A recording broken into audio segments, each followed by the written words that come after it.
Très bien, donc là jusque-là on a vu comment on peut créer une classe, comment on peut ajouter un constructeur à une classe, quelques membres, des méthodes et comment également on peut créer des instances d'une classe donnée. Alors maintenant on passe à une nouvelle notion qui est la notion de propriété. D'accord? Donc là c'est une notion particulière qu'on trouve dans le langage C# qu'on ne trouve pas dans les autres langages, par exemple Java, C++ ou autre. Donc, c'est quoi une propriété? Une propriété, c'est un membre qui fournit un mécanisme flexible pour la lecture et l'écriture. D'accord? Donc, par exemple, supposons vous avez une classe avec quelques attributs, nom, prénom, ainsi de suite.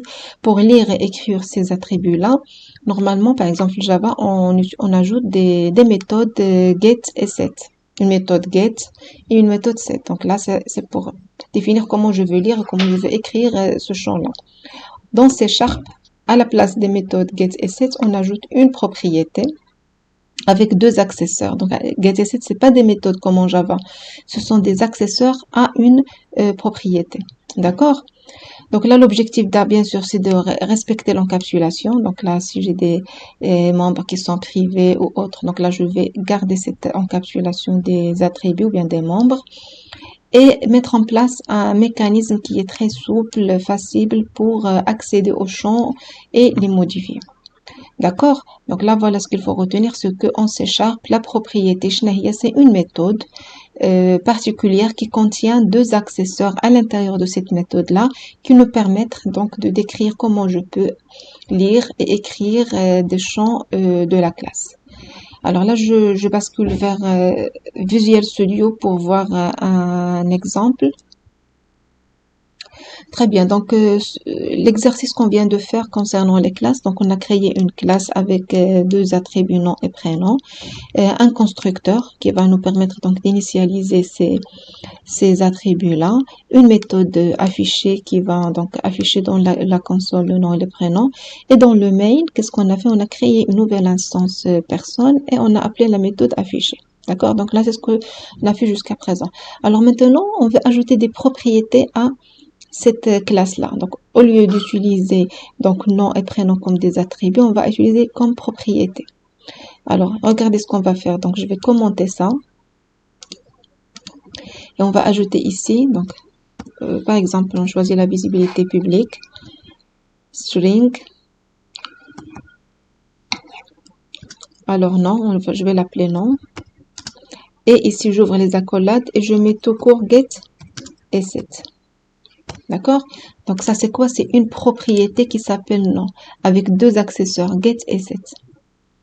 D'accord? Et de même, je fais pour le prénom. Donc public. Alors string et là je vais mettre prénom get et set. D'accord? Donc là j'ai ajouté deux propriétés, nom et prénom avec get et set. Donc là ça veut dire quoi? Ça veut dire maintenant je peux appeler ces propriétés-là. Donc, pour le constructeur, qu'est-ce qu'on va faire? On peut se passer je peux effacer carrément le constructeur, j'en ai pas besoin. D'accord? La méthode affichée, je l'enlève également. Donc là, qu'est-ce qu'on va faire? On dit une classe personne avec deux propriétés, nom et prénom. Dans le main, on va appeler le constructeur par défaut. Donc, j'enlève ça. C'est juste, je vais créer une nouvelle instance P. Donc, si vous vous rappelez le cours, la partie des classes, on a dit quoi? Que toutes les classes héritent de la classe mère object. Donc, toutes les classes du .NET Framework, elles héritent de la classe object. Donc, par défaut, toutes les classes C# héritent du constructeur par défaut sans paramètres. D'accord? Donc là, je peux faire cette écriture même si dans la classe, je n'ai pas défini de constructeur. Donc là, qu'est-ce que j'ai fait? J'ai créé une nouvelle instance de la classe personne. Et là, on va faire quoi? On va appeler ces propriétés-là. Donc on va faire p.nom. Pardon. Égal. Et je donne la valeur. Par exemple, je vais dire Bakali. Point virgule, p. Prénom. Et je donne une valeur. D'accord? Donc là, Quand je fais p.nom, donc j'appelle quoi? C'est le set. Je suis en train de d'assigner une valeur à la propriété nom et à la propriété prénom. Et là, dans la console, qu'est-ce que je vais faire? Donc, je vais faire console.writeLine, p.nom, et j'ajoute un petit espace par exemple, et j'ajoute là p.prénom.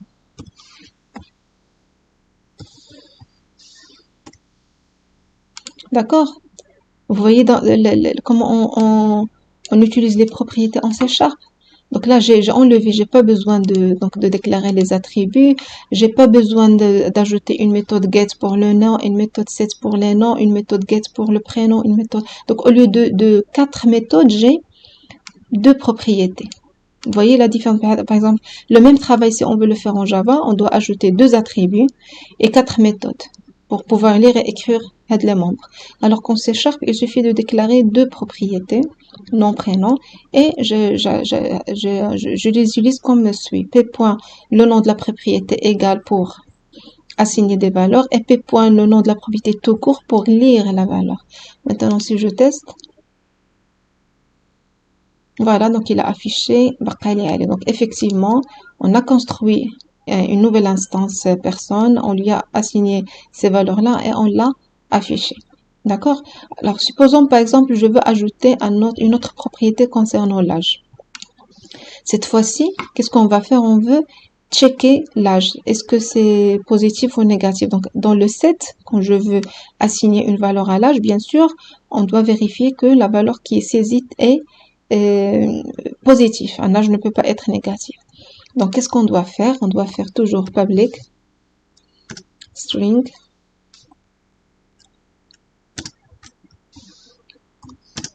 on va l'appeler âge et j'ouvre les parenthèses. Cette fois-ci, je ne vais pas faire tout court get et set. Pourquoi? Parce que comme je viens de dire, on doit faire un check sur la valeur qui est saisie. D'accord?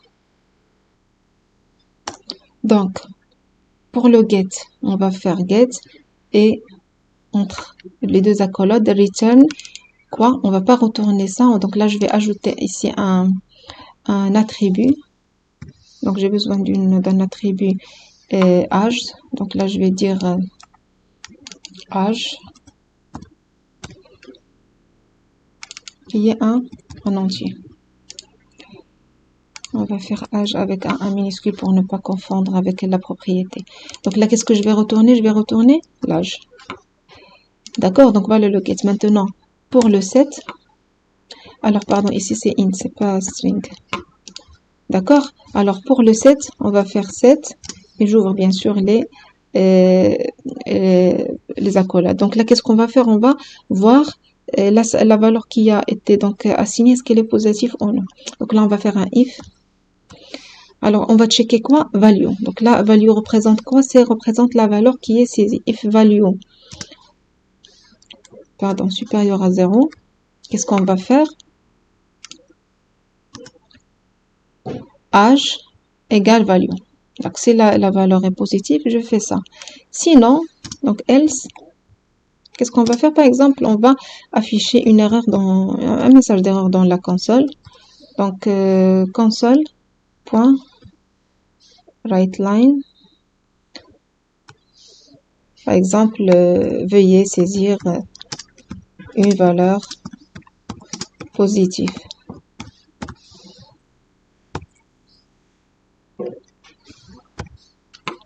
Voilà. D'accord? Voilà. Donc, voilà une propriété. Donc là, la différence entre ça et ça, c'est que ici, on a simplement ajouté des attributs simples où on peut lire et écrire directement sans rien vérifier. Par contre, ici, on a ajouté une propriété où on veut, dans le set, on veut vérifier la valeur qui est saisie.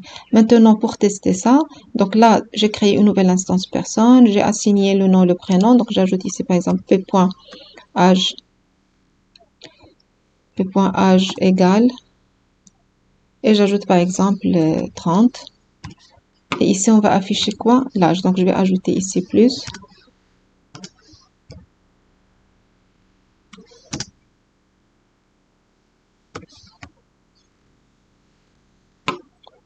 p.âge. Alors on vérifie.